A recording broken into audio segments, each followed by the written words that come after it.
Hello, I got the prompt to record outside today. So there will be background noise, but I hope it works out. We'll see. Starting with, did I tell you the title? The title is In the Safest and Most Supportive Ways. Okay, so starting with where there appears to be, this is funny.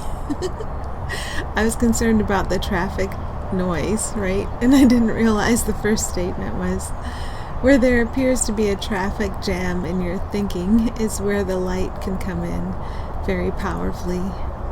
So I could just sit in that for a minute. And that's true. And being out here, feeling a little exposed, there's more self-consciousness. It feels different. So I'm just supposed to get the hang of letting the same thing flow, but in a different setting. So where there appears to be a traffic jam in your thinking is where the light can come in very powerfully. So those tight spots in our thinking, those spots where we feel uncomfortable, it's the perfect opportunity for everyone and everything, because where any one of us allows the light to come in very powerfully is where it benefits all of us. So if we start looking at those tight and uncomfortable spaces as, I can just say yes. That's all. That's my whole job. My whole job is to just say yes to the powerful light that's everywhere under every surface. It is barely disguised, and it's funny how we work really hard to keep it disguised. It's just where I can say yes to the light. And that's the entire job. Because when you say yes, you're not busy saying no. But all our work is to remember, this light is me, it's everyone, it's everything, it's here. And I keep covering it up, keep covering it up, keep covering it up. I'm looking at a lot of joyful sights out here. Pumpkins and roses and leaves turning. Hear the birds. I hear the traffic in the distance. Okay, where are we going from here? Think of all your divine siblings' minds as instruments in an orchestra. And who's playing the orchestra? Not a single one of them by him or herself. So think of a villain. And we tend to think of the villain's playing his instrument in a discordant way and shame on the villain. But if the job of each one of us is to allow all of the instruments in the orchestra, because we're all connected, and so our power is shared, to be played by the one conductor, the love that all of us are, then again, our only job is just to say yes. We say yes to what's harmonic and the one we hire to play the villain for a while, but we might get tired of that game and just say yes to what's harmonic, because what's harmonic in all of us can't go anywhere.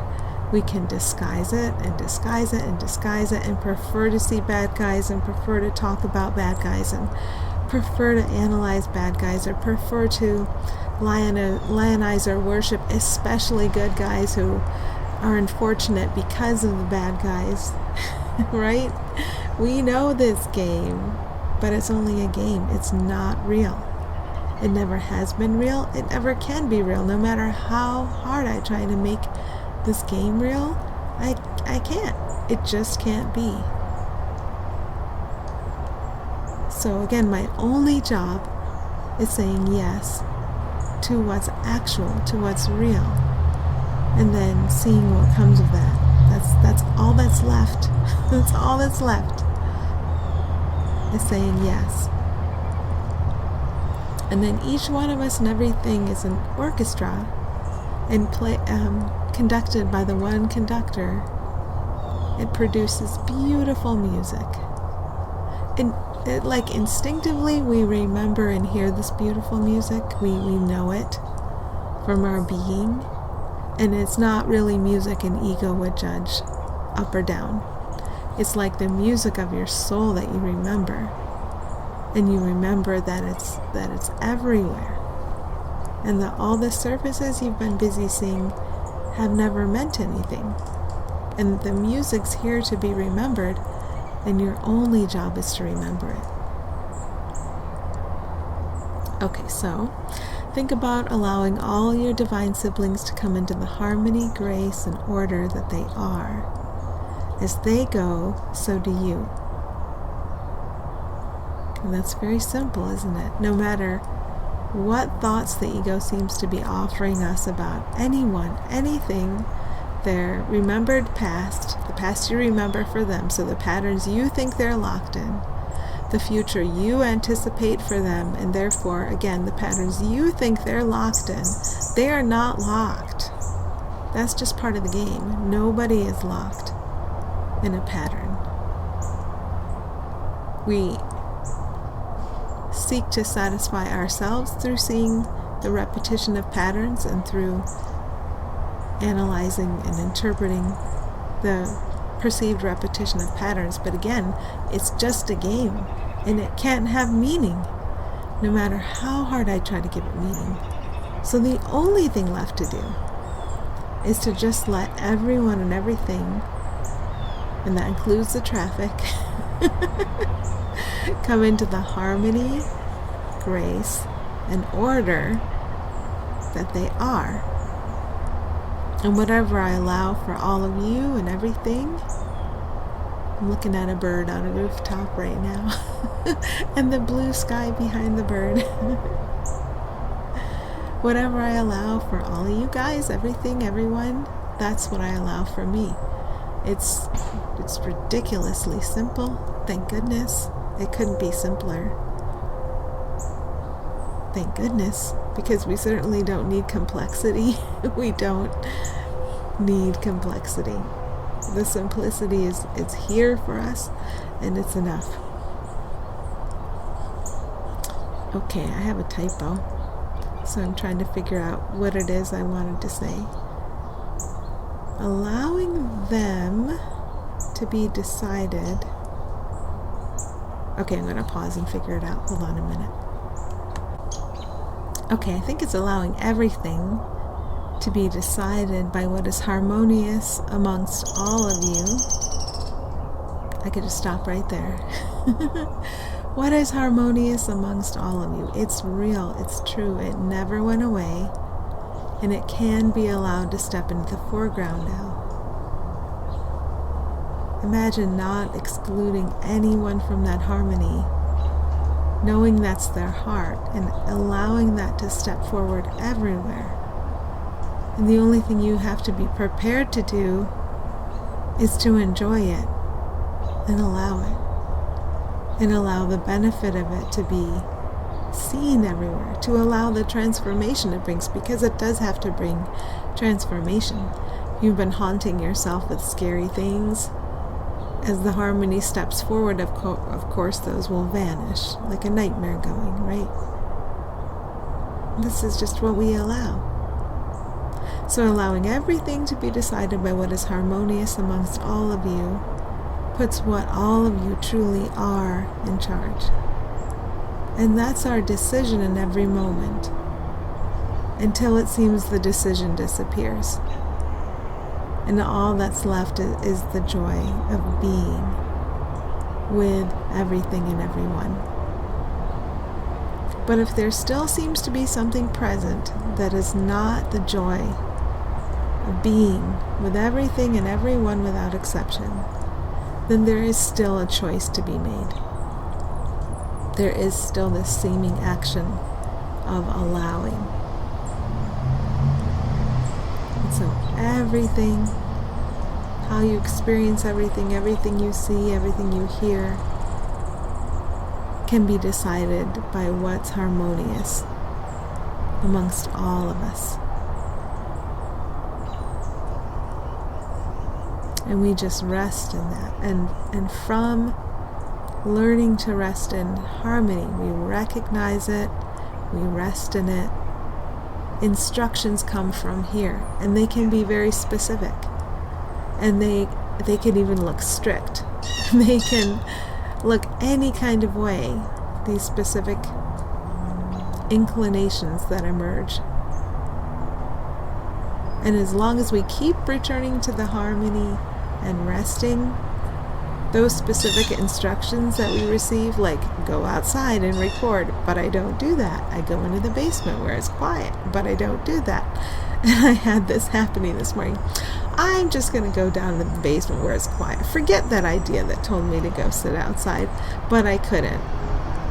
Because when you practice this and you work at it, the specific instructions are persistent.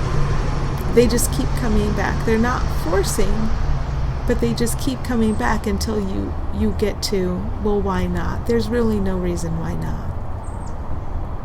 It does kind of remind me of, I think, that scene in Ghost where is it Patrick Swayze's the ghost, and does he keep singing or something until finally Whoopi Goldberg gives in. It can feel like that. It feels less like that, less like an annoyance and more like, well, no, this is just obvious. This is what I'm supposed to do. And then you do it and it works out completely fine. There's no problem.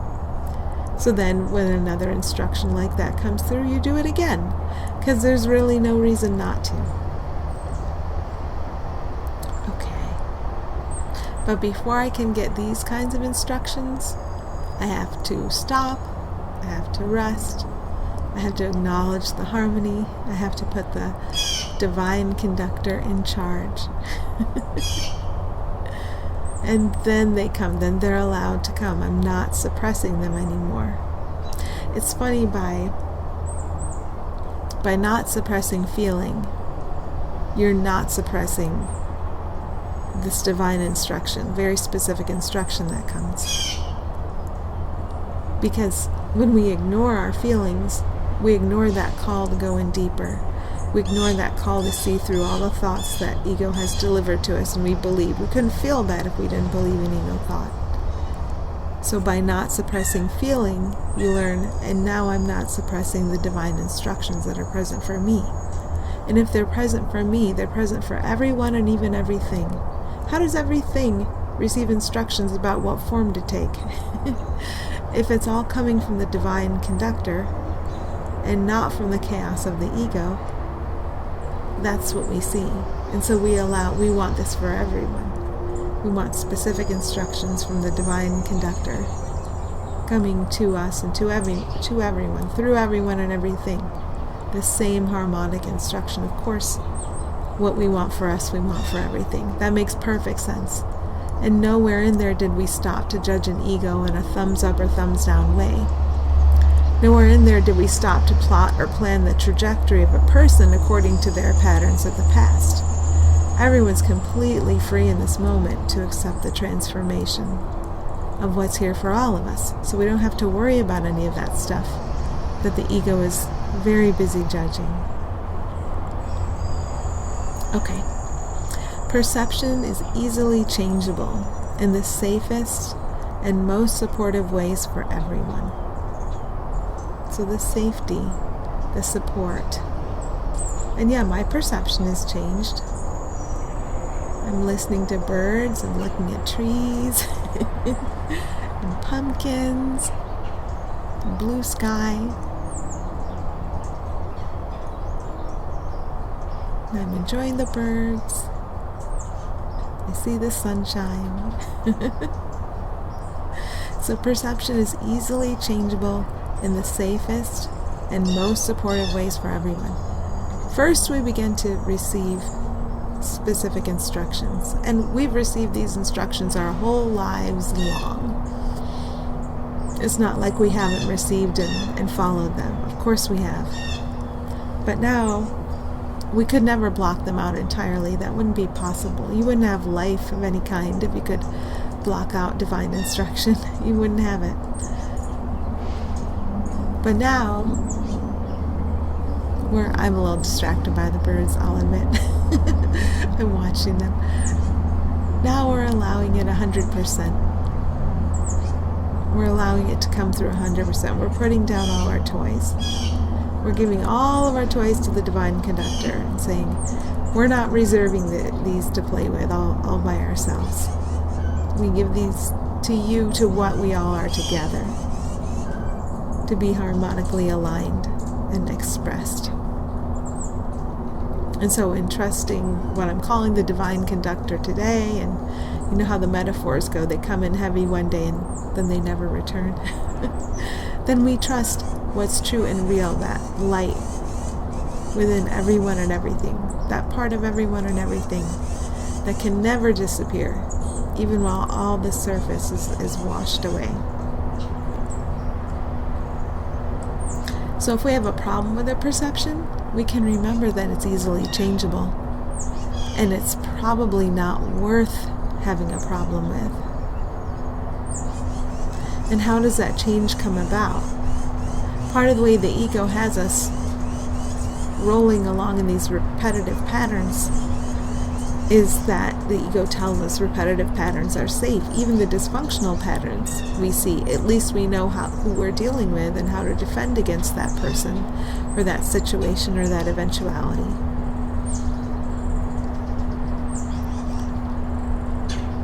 But when we set that down, then just the flow is here for us, and everything's arranged for us and everyone in that flow, and no one needs to have any obstacles. When you have a divine conductor, the divine conductor makes way for everyone and everything. Think about how all of these trains are running at once, and no trains are running into each other in general, right? They make sure of that. The people who organize the routes, it's the same way.